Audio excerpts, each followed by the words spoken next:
Hello and good day. This is Philip Branton again with an update for the Revoked Civil Servant. I'm glad you can join me. On this update, though, I'd pretty much like my last update. It's going to kind of sort of a dual purpose. One is an update here, like I said, for this campaign that's been going on since, I don't know, 4 or 5 months now. But the other half of the need for this update as well, from time to time I have friends of mine that ask, well, Chris, what you up to now? What you been up to? Well, other than looking for other work, spending some time with my parents and family, I've taken a part-time job at Publix, and I have been there now, I think a little over 6 months maybe. And of course, they've come around for their yearly survey, and I'd like to share that with you. Now, for the most part, the survey is supposedly anonymous.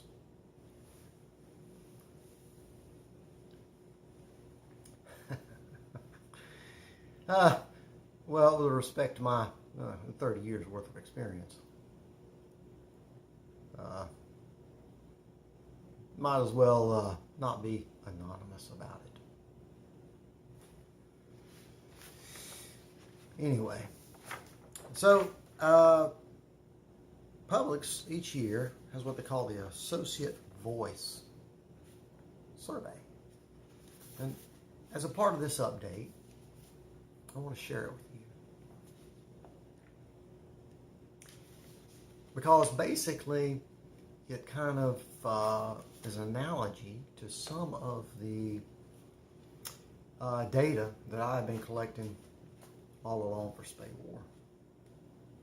Spay War Systems, where I used to work.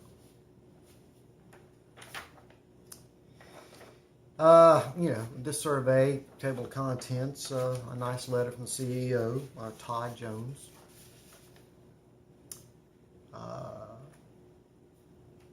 About the need for listening to employee feedback, and it's a fair survey. Of course, in the past, being direct never had the desired effects. Being indirect didn't really have the desired effects.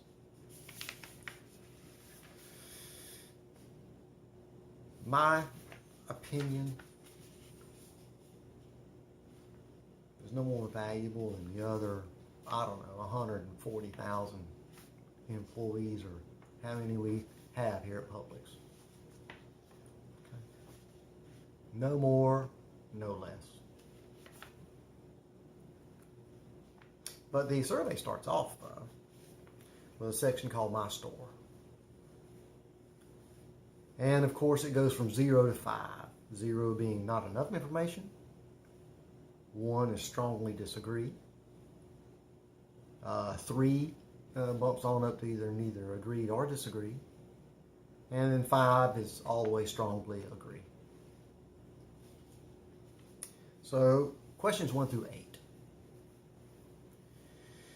Overall, I'm satisfied with my store. Number 2, overall, I'm satisfied with my store manager.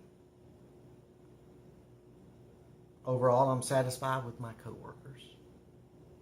Now, for those 3 questions, I strongly agree. I'm sorry, I said I agree.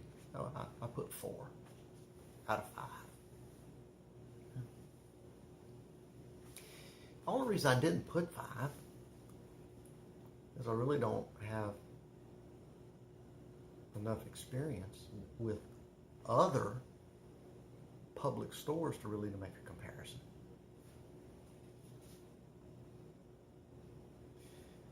Four, I feel our customers are satisfied with the level of service they receive. And I said, I agree.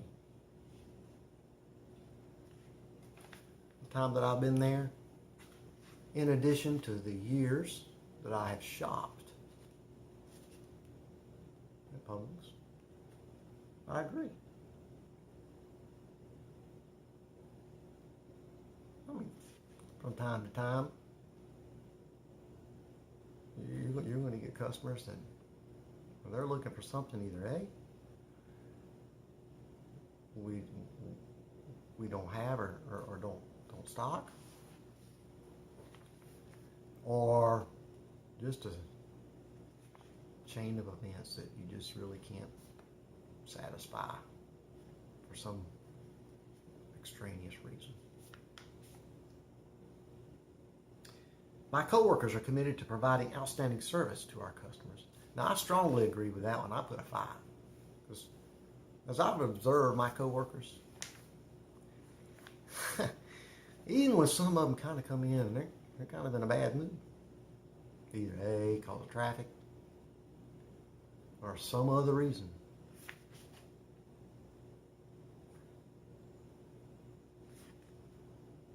they pop out and they start engaging with the customer. It's like a switch, it turns on. And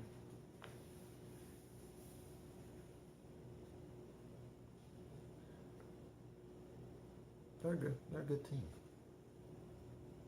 Our success is dependent on how well we serve our customers. I strongly agree with that one too. Oh yeah. And our customer service is better than our competitors. Now, think about that one. But I put 4. I agree. 8. The results of the last associate voice survey was used to improve my store. Well, see, I've not been there long enough. I don't know whether the results of the last survey really improved our store.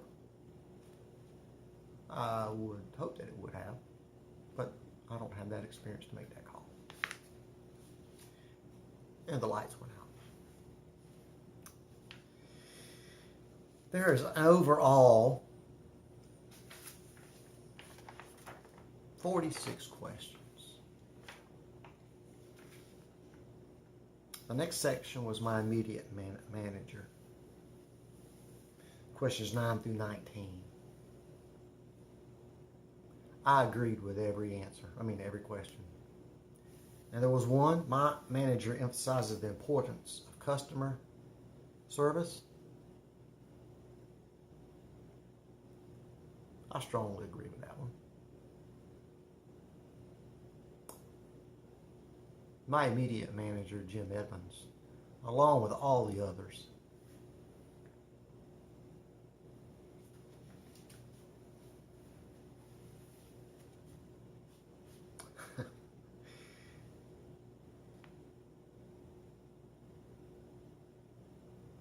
that's really why I think anyone really truly likes working there. It's because they understand the importance of customer service. And Jim has done a great job, with that aspect of it, and emphasizing and demonstrating it. And not only Jim, but the others there also.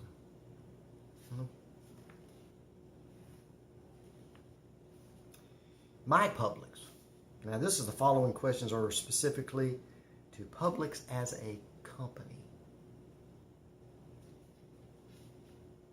20 through 25. Overall, I am satisfied with Publix. Well, I had to put neither agree nor disagree with that. And there's a reason. See, I could be direct. I could be indirect.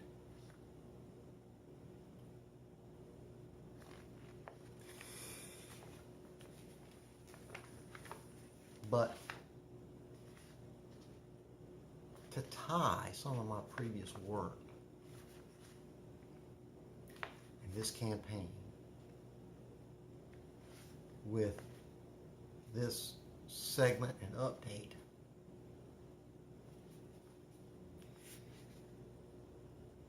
Do you know what a yarn is? So when I was growing up, my dad had 8 brothers and 2 sisters, and he was the youngest. So all my cousins, all my aunts and uncles, they were much older. So when we'd load up in the car and drive from Greer, South Carolina, in between Greenville and Spartanburg,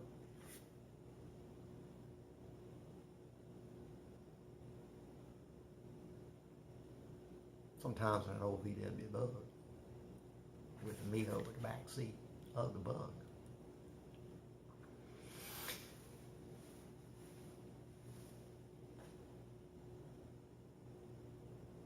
My uncles always had a way of trying to outdo themselves by telling a story.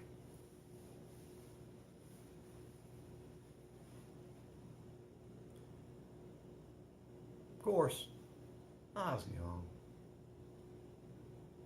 For the most part, I thought they were kind of boring.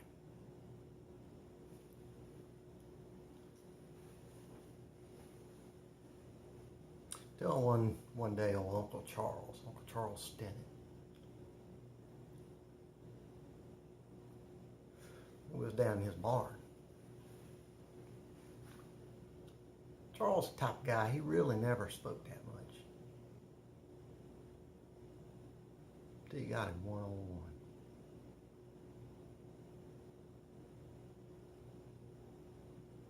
He was an interesting man. And he had a way of explaining a yarn. A yarn, to him, was a string of truth weaved into a story that's not exactly entertaining, but it's something that you can reference like an old blanket.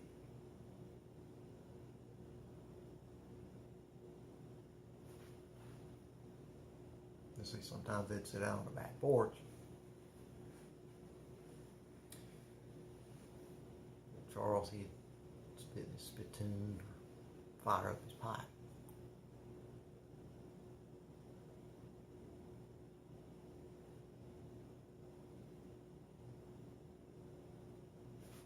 But his stories are always told one-on-one in the barn or out in the field. He never really spoke up too much when everybody else was around.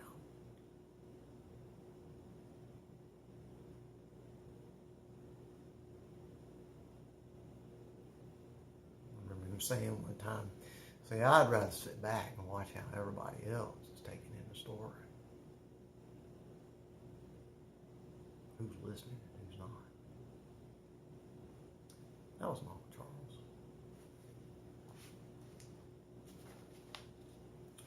So for the rest of this survey, I'd like to tell you a story.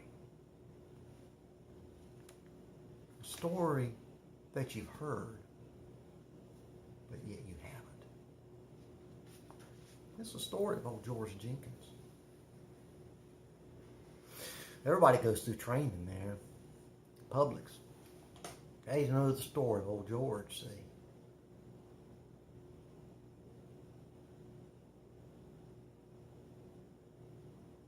Now to tell this story,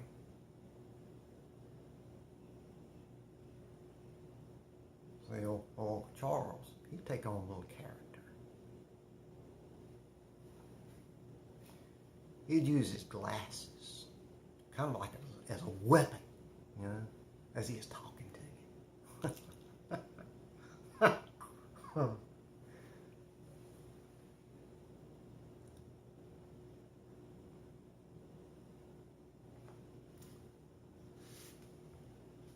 See, the story you've heard is old George went down to Florida. So he grew up in Georgia. Went down to Florida for a real estate boom. Make his fortune. But when he got down there, well, Sometimes what you hear in Georgia isn't exactly what's happening. 4 months later, when you get in Florida, see.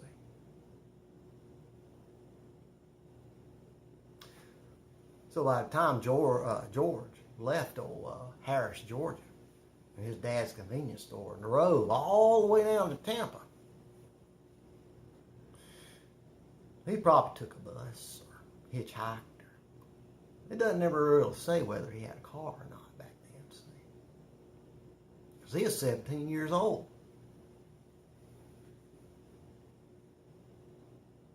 When he started working at a Piggly Wiggly, from what I've been told. Now, George,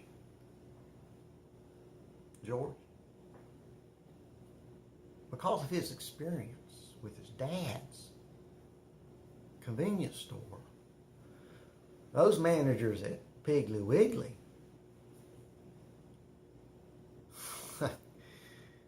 George, you know how to work, buddy. How do you know so much about a grocery store? So George had to tell him, say, hey, well, you know, my dad owned a convenience store. No.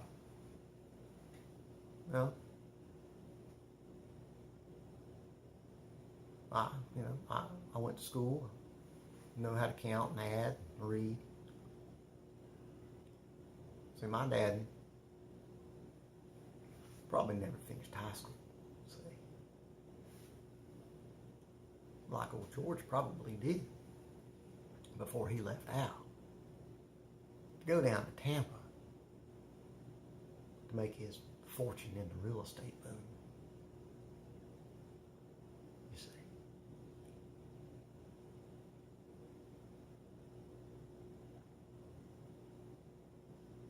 Just think about it now.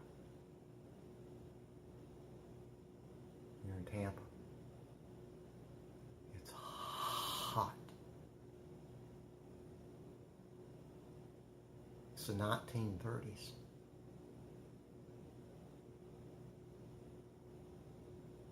The Depression.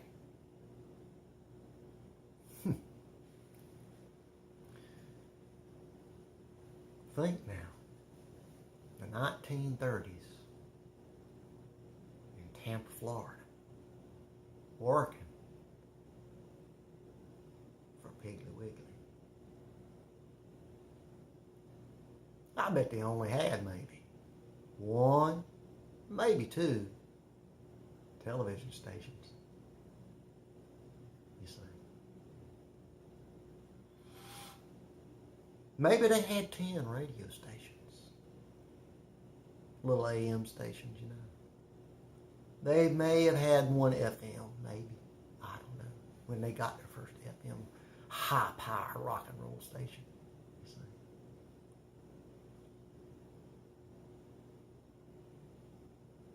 Most of the people back then in the 30s, if they had a telephone, they had what was called a party line, where everybody was on the same line, so they could share the cost. It was a depression. Old George, he worked hard. And they moved it outside of Tampa all the way to their central biggest store in Winter Haven, Florida. Now, if you get on a map,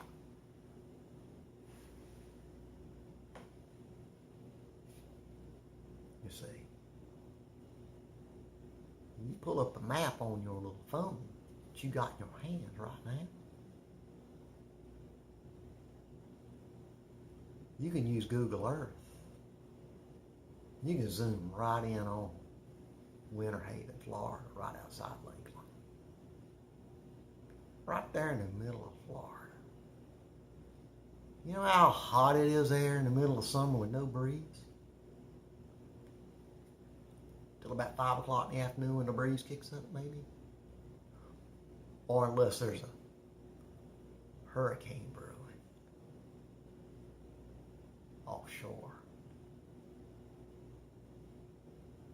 You know, when the tropical storms. You see. So George, he worked all hard. And as the story goes, old Piggly Wiggly, well, the store he worked at there in Winter Haven, Florida, was going to get bought out.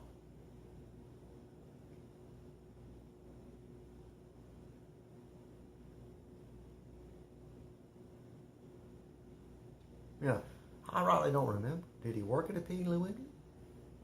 Or did Piggly Wiggly buy him out? See, I think Piggly Wiggly bought him out.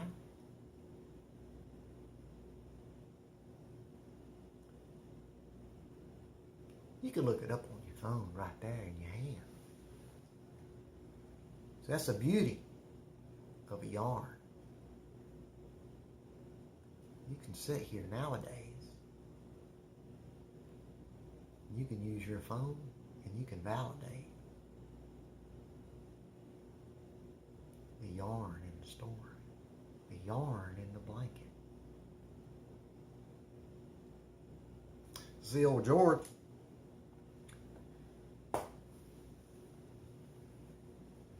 thought, well, now's my time. New buyer, come in, want to do new things to the store, see. But now, as the story goes, George left out to go to Atlanta, see. Talk to the head man.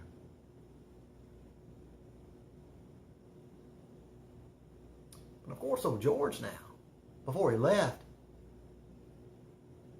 I'm sure he shared his thoughts about his new ideas with some of his fellow co-workers. See?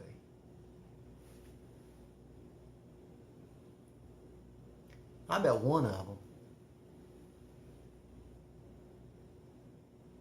was his immediate boss. And that promoted him and moved him to Winter Haven, Florida. And just like today, when a company gets bought out, see, history repeats itself, especially in corporate America.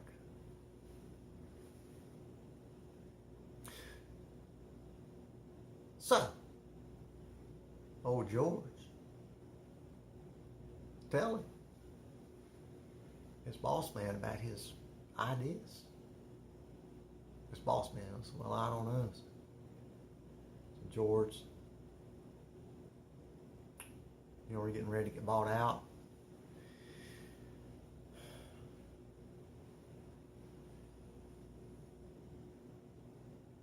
I don't know how much I can help you because I'm sure they're going to probably let me go.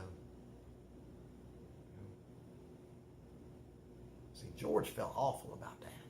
How could they let the guy that promoted him to be in the Winter Haven store, why would they have to let him go? So George thought about that. And he thought, and he thought.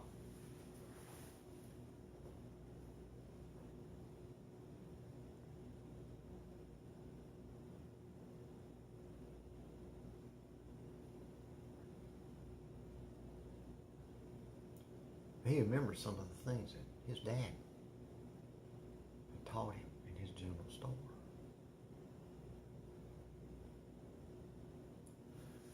See, in his general store, Harris, Georgia, back then in the 30s, everybody knew everybody. George knew all the farmers. He knew all the bankers, you see. All the real estate guys. Knew all the pastors. Because they all shopped at his general store, see. Because in rural America, you didn't see a supermarket. You saw a shack with a Cracker Barrel outside. Maybe a gas pump, see.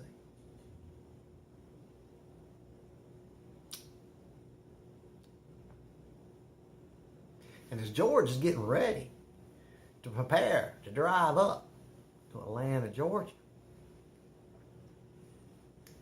he just doesn't want to surprise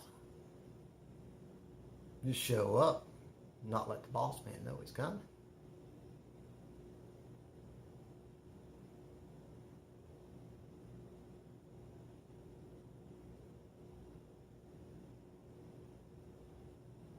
Why would George drive all that way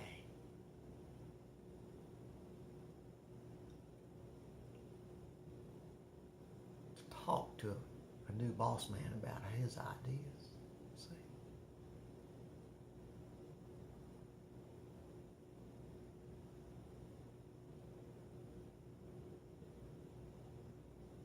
See, back in the 30s, working at a convenience store,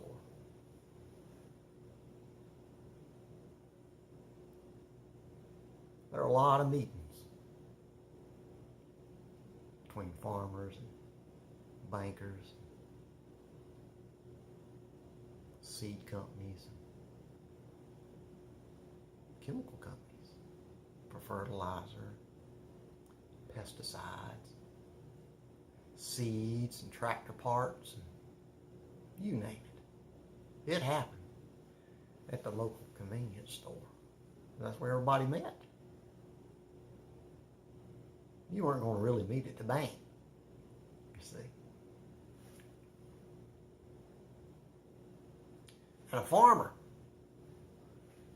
he wasn't driving nowhere to meet no one, you see. He had livestock, crops to tend to.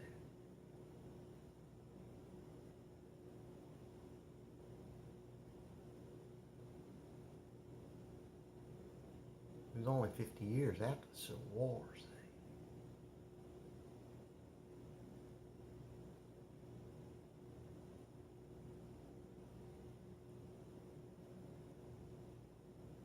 So George,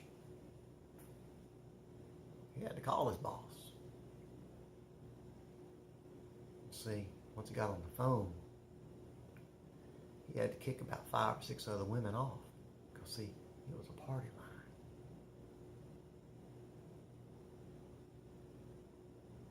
Because, see, maybe George's wife's sister, or George's wife's best friend in high school, maybe her mom worked at the Bell South switch operator's office.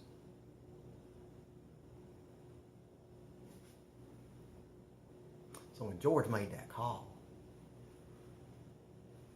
if you were a woman on the line, would you get off? If you were a woman on the line in the Depression,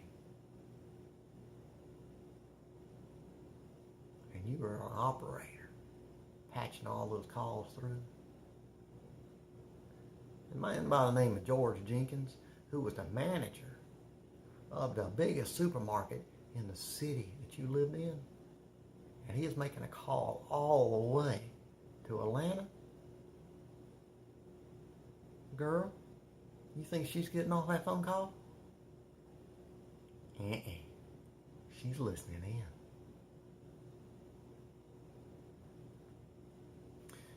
She's the one, as a telephone operator, who has to patch him through all the way to Atlanta.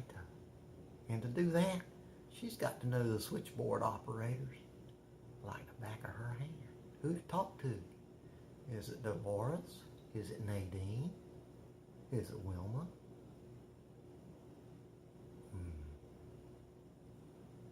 See, back then, in the Depression, making a phone call was a lot different, see, than it is today.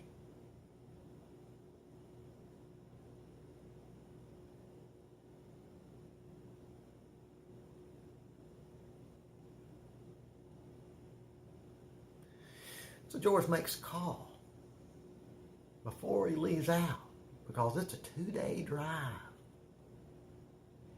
And it's hot There's no air conditioning in the car. There's no I-75. There's no I-95. There's a lot of dirt roads. See? A lot of potholes. So see, when you're driving down the interstate and you're using your phone,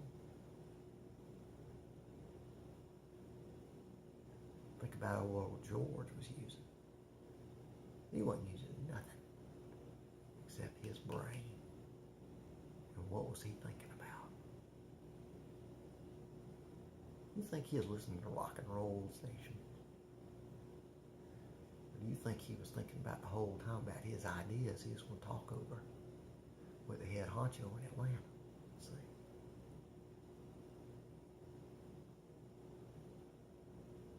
Now kids, I've been yapping now for 31 minutes on this yarn.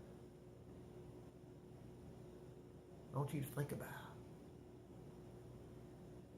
George. I want you to think about Tampa in 1930s. 32, 33, 35. Before George leaves out now to drive all the way for 2 days to get to Atlanta to have a conversation with his new boss. Because see, George knew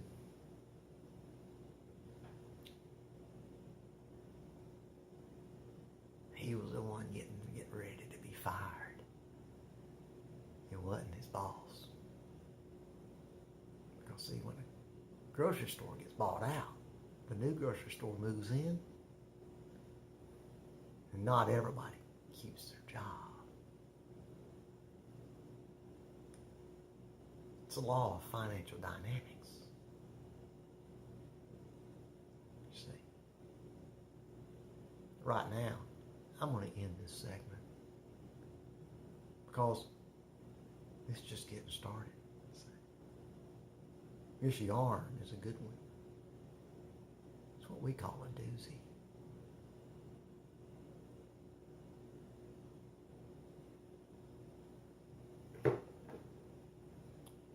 You may want to get a popcorn bucket. Get a fresh drink. Me, I got my Black Panther popcorn bucket. How about you?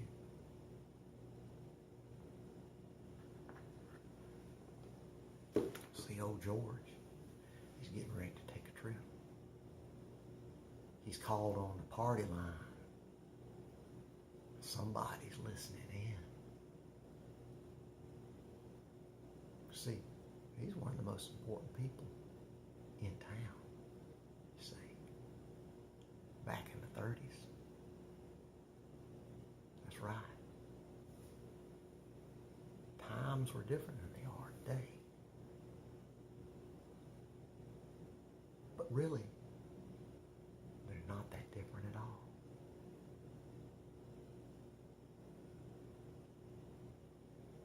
This ends segment 1 of our yarn. Segment 2 is coming up. Thanks for listening. Now, boys and girls, your mom and dad, they probably already stopped listening to this yarn. That's okay. You're going to have something to tell your mom and dad. And that way, when they don't believe you, you can play this video for them again.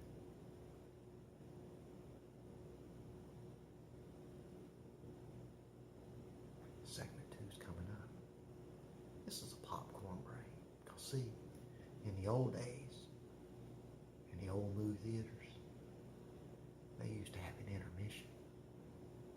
So everybody could go out, use the bathroom, get a fresh coat, and some popcorn. It's not like today, you see. That's That's the world George lived in. What would George think if he lived today? You'll find out in segment 2. Hope you'll join me. I'm Philip Branton, Revoked civil servant and part-time Publix